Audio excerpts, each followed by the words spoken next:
જય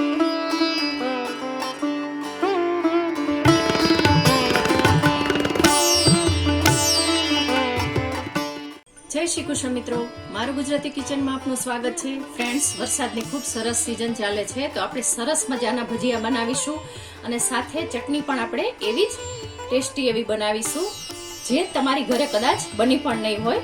અને મારા ઘરે આ વર્ષોથી કેવી રીતે બને છે એ પણ તમને બતાવું છું. સામગ્રી એકદમ ઓછી છે અને ભજીયા પણ ખૂબ ટેસ્ટી થશે અને ચટણી પણ ખૂબ ટેસ્ટી થશે. તો ચાલો શરૂઆત કરીશું. તો સૌ પ્રથમ તો આપણે ચટણી બનાવી લઈશું. તો ચટણી બનાવવા માટે આપણે ખૂબ સરસ ઓછી એવી સામગ્રી છતાં ઘરમાં મળી રહે એવી અને સરસ ટેસ્ટી ચટણી તૈયાર થશે. અને ભજીયા પણ આપણા ખાસ અલગ પ્રકારના બનશે, એટલે ફ્રેન્ડ્સ છેલ્લે સુધી વિડીયો જોજો. બસ નાની સાઈઝના આવી રીતના 2 આદુના પીસ લીધેલા છે. ઘરમાં જે ખાટું અથાણું, કેરીનું ખાટું અથાણું આવે છે એ લેવાનું છે. સાથે 8 થી 10 પાન છે એ ફુદીનાના લઈશું અને આ મેથીઓ મસાલો લેવાનો છે. પહેલા તો આટલું આપણે એક વખત ચન કરી લઈશું. જુઓ ફ્રેન્ડ્સ, એક વખત આપણે ફેરવી લીધેલું છે. બસ આટલું જ કરવાનું છે. હવે સાથે જ અહીંયા મેં દહીં લીધેલું છે. 3 ચમચી જેટલું દહીં એડ કરવાનું છે.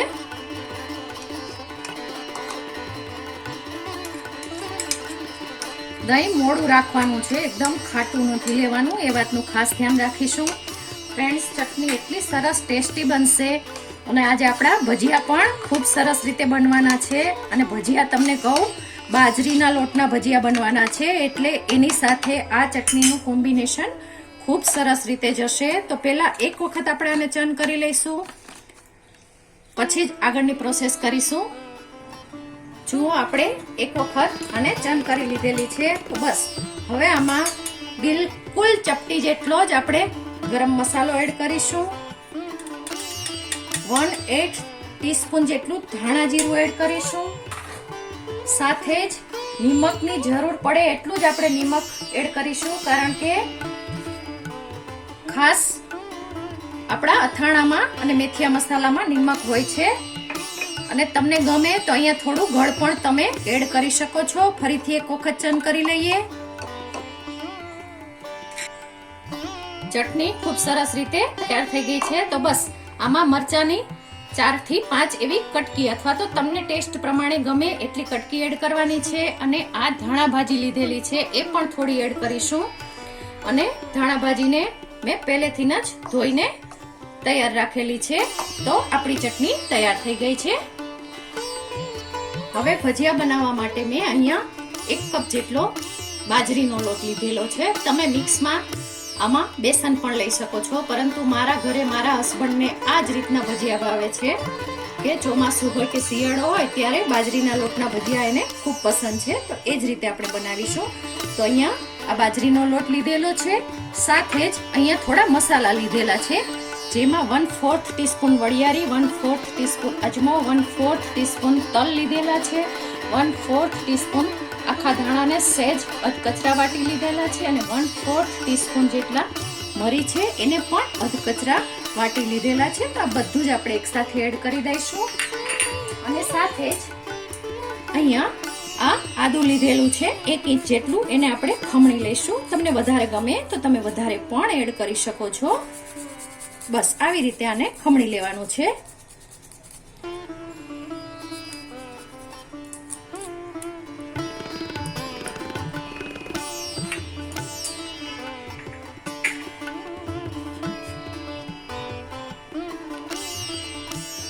હવે એમાં ચપટી જેટલી જ હળદર એડ કરીશું અને બિલકુલ ચપટી જેટલી જ હિંગ એડ કરીશું.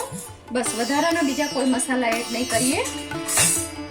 અહીંયા તમને મરચાની કટકી જે પ્રમાણે ગમતી હોય એ પ્રમાણે તમે એડ કરી શકો છો. 1/4 કપ જેટલી મેથી લીધેલી છે. મેથી પણ મેં ધોઈને રાખેલી છે. અને ધાણા ભાજી પણ આપણે એટલી જ લઈશું, એ પણ ધોયેલી છે. તો સૌપ્રથમ તો આપણે પાણીથી અને સારી રીતે તૈયાર કરી લઈશું ખીરાને. જે પ્રમાણે જોઈતું હોય એ પ્રમાણે પાણી એડ કરતું જવાનું છે અને ખીરું બનાવતું જવાનું છે. ફ્રેન્ડ્સ, સાચું માનજો, એટલા ટેસ્ટી ભજીયા બને છે કે બેસનના ભજીયા છે એ ભૂલી જઈશો. એટલા સરસ એવા ભજીયા બને છે. તો આને હું તૈયાર કરી લઉં. જુઓ ફ્રેન્ડ્સ, ખીરું નજીકથી બતાવું છું. ખીરું આવી રીતનું હોવું જોઈએ, એકદમ પાતળું નથી કરવાનું. એ વાતનું આપણે ખાસ ધ્યાન રાખીશું. હવે બસ આમાં આપણે નિમક એડ કરવાનું છે ખીરા પ્રમાણે.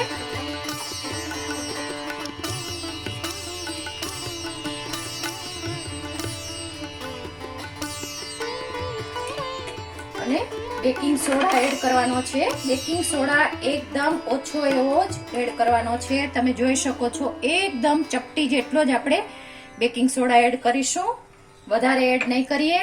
અને હવે એની ઉપર આપણે આ અડધું લીંબુ છે એને નીચવી નાખીશું કે જેથી કરીને સોડા છે એક્ટિવેટ થાય અને ખૂબ સારું રિઝલ્ટ આવે. એટલા માટે સોડા વધારે નાખવાની જરૂર નથી. 1/8 ટીસ્પૂન જેટલો જ સોડા એડ કરવાનો છે. એ વાતનું ખાસ ધ્યાન રાખીશું. હવે આને આપણે મિક્સ કરીને તૈયાર કરી લઈએ.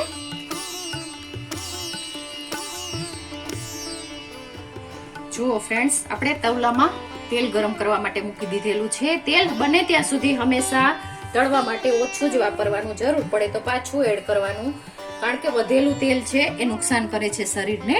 એટલા માટે. અને આપણું ખીરું ખૂબ સરસ રીતે તૈયાર થઈ ગયું છે, આપ જોઈ શકો છો. તો બસ આના સરસ એવા તમને ગમતા નાની સાઈઝ કે મોટી સાઈઝ તમને ગમતા તમે ભજીયા ઉતારી શકો છો. તો હું અહીંયા નાની સાઈઝ કરું છું અને ખૂબ સરસ ટેસ્ટી એવા ભજીયા તૈયાર થશે. આને આપણે મીડિયમ ટુ લો ગેસ ઉપર જ કરવાના છે. એ વાતનું ખાસ ધ્યાન રાખીશું. અને જોઈ શકો છો, સરસ ફૂલી અને નાની સાઈઝ મૂકું છું તો પણ ફૂલી અને કેટલા સરસ તૈયાર થાય છે.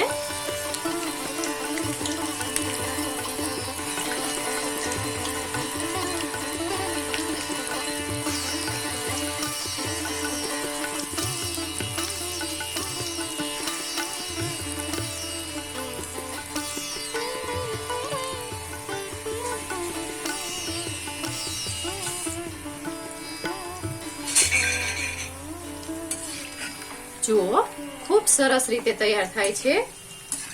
એકદમ નાની સાઈઝ મૂકેલી હતી તો પણ સરસ એવા આપણા ભજીયા ફ્લફી તૈયાર થયા છે અને પોચા પણ એટલા સરસ થશે.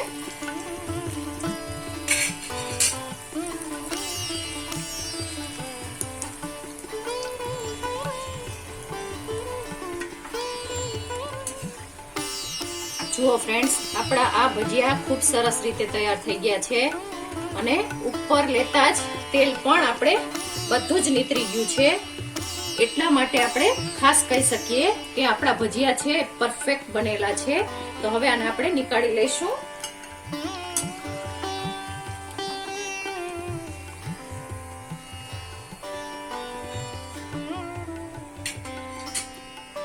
હવે એવી જ રીતે આપણે બીજા ભજીયાને પણ મીડિયમ તાપે જ તળી લઈશું. એકદમ નાની સાઈઝ મૂકીશું તો પણ ખૂબ સરસ એવા મોટા તૈયાર થશે. જુઓ,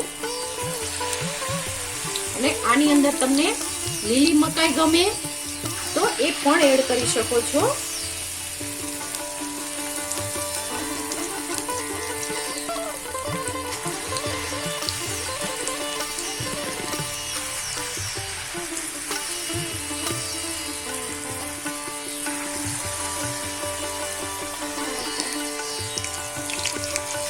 ખીરું એકદમ ટાઈટ નથી રાખવાનું. એ વાતનું ખાસ ધ્યાન રાખીશું,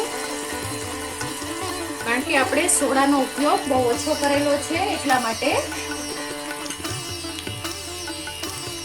જુઓ, હવે આને આપણે પલટાવી લઈશું અને પકાવતા જઈશું.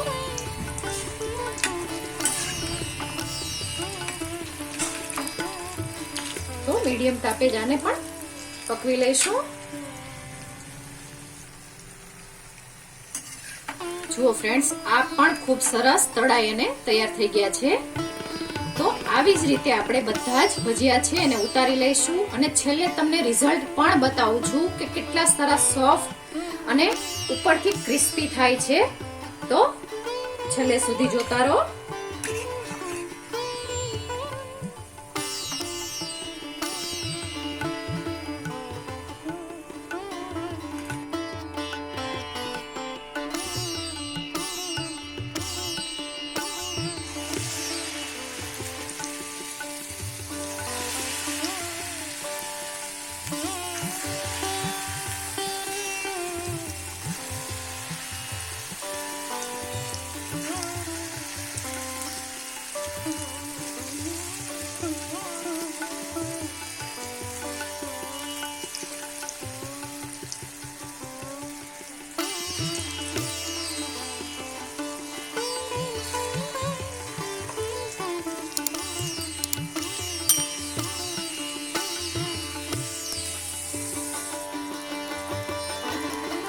તો ફ્રેન્ડ્સ, તૈયાર છે ચટપટી ચટણી સાથે બાજરીના લોટના ખૂબ સરસ એવા ભજીયા. ફ્રેન્ડ્સ, તમને ટેક્સચર બતાવી દઉં. એકદમ ક્રિસ્પી અને એકદમ સોફ્ટ એવા ખૂબ સરસ એવા આપણા ભજીયા તૈયાર છે. ફ્રેન્ડ્સ, તમને મારી આ રેસીપી પસંદ પડી હોય તો મારી ચેનલને લાઈક, શેર અને સબસ્ક્રાઇબ ચોક્કસથી કરજો. આભાર મિત્રો.